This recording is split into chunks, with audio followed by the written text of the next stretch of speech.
At the southeastern tip of Asia, a narrow strip of land separates the Indian Ocean from the Pacific. This is the Malay Peninsula.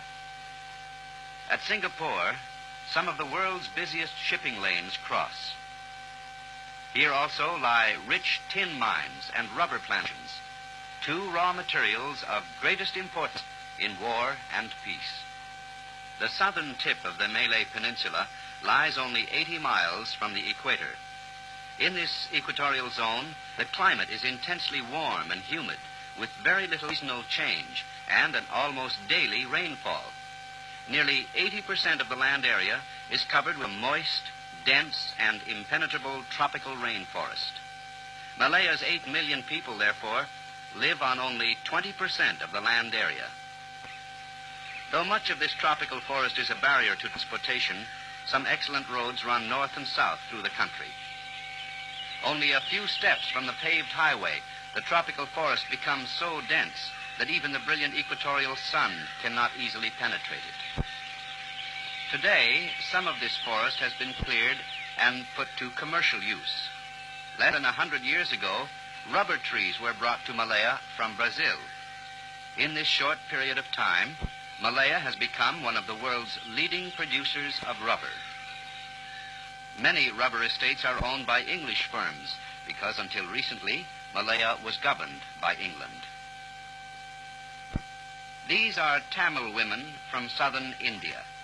Since each of the thousands of trees must be tended daily, rubber estates imported workers from neighboring overpopulated countries such as India. Each morning, the women receive their instructions from the manager, who is also Indian.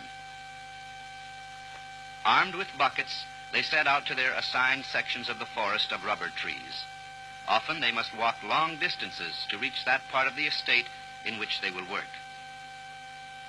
The rubber tapper carefully scrapes the bark of each tree. It takes considerable skill to tap a rubber tree. If cut too deeply, the tree could be damaged and its yield reduced. By removing a thin slice of bark, the rubber sap, or latex as it is called, is made to flow along the downward cut. From the thick white liquid latex, crude rubber will be made. Out of each cut in the bark, the tree will drip for several hours into the collecting cup. The latex from many trees is collected shortly after noon each day. It takes strength to carry this thick and heavy liquid for a mile or more. In the afternoon, tappers from all sides begin to return to collecting stations, which are scattered throughout the estate. At the collecting shed, the pails are weighed in front of an inspector. He takes a sample of latex from each pail to test it for purity, to make sure that the tappers have not diluted the sap.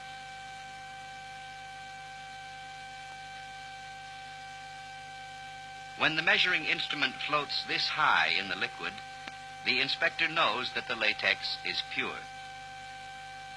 Weights are recorded, and each worker is paid according to the amount of latex she has delivered. Many of these women are children and grandchildren of rubber workers who immigrated from India when the rubber boom started. On some estates, the latex is treated chemically and turned into sheets of crude rubber.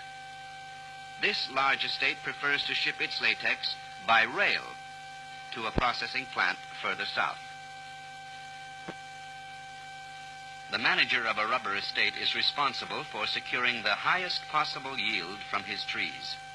He has been trained to recognize when a tree is old enough to be tapped and when too old to be worth tapping. He protects the trees from disease and inspects the planting of new groves. For this, the company provides him with a good house and a good income. He speaks Indian as well as English and is expected to know some Malay and Chinese. While rubber is Malaya's most important export, it also has some of the world's best tin mines. Whenever he finds some free time from duties on the rubber estate, the manager drives over to the nearby tin mine to visit his brother who directs the operations here. This large tin mine is owned by an international corporation and administered by this young Indian who was trained in England. This is known as an open cast tin mine because the ore is dug from the surface of the ground. Through the many years that the mine has been producing, the shovels have dug deeper and deeper, digging themselves into this enormous pit. Modern machinery, imported usually from Great Britain, and the most up-to-date mining methods are used in Malaya.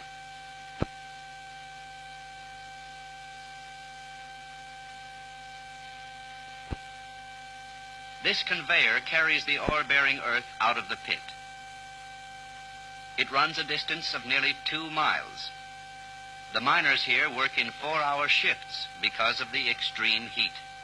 3 shifts load ore 12 hours a day. Thousands of tons can be transported daily by this efficient method of mining.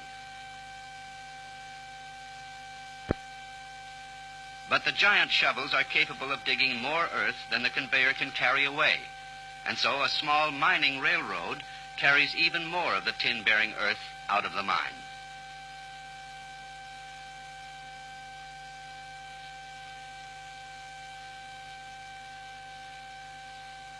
The mining cars are pulled up the steep incline by means of a chain which is attached to a winch at the other end. At the top of the hill is the processing station which separates the metallic tin ore from clay, earth, and other impurities. In these huge beaters, water is mixed with the earth. The metallic tin ore is much heavier than the impurities, and it won't dissolve in water. Therefore, the tin ore sinks to the bottom of the beater while the other impurities are washed away. This muddy water will be used again and is returned to the reservoir through these long sluices.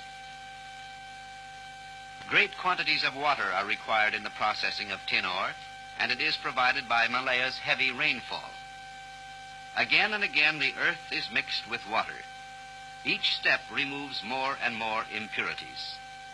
Gradually, the water becomes cleaner, as only the metallic grains of pure tin ore remain. There are 2 large smelters in Malaya. At the smelter, the ore is further refined. Ships carry the heavy sacks filled with ore from the mines up country to the docks of the smelter on the island of Palabrani. Tin ore is heavy. Each bag weighs over 100 pounds. The ore is extremely valuable since tons of earth must be processed to fill just 1 sack. In the smelter, the tin ore is made pure or refined by a process of melting. After several days, the furnace is opened or tapped. The molten tin runs out into a bed of sand molds which have been prepared to receive it and where the metal will harden. The resulting ingots are over 99% pure tin. But tin is never used in pure form. It is mixed with other metals by many different processes and is invaluable in the manufacture of alloys which the industrial world needs, all the way from bronze bearings for ships and trains to the coating in the familiar tin can. Malaya exports 1/3 of the world's supply of tin, the rest coming mainly from South America. The growing demand for this precious metal makes Malaya a strategically important nation.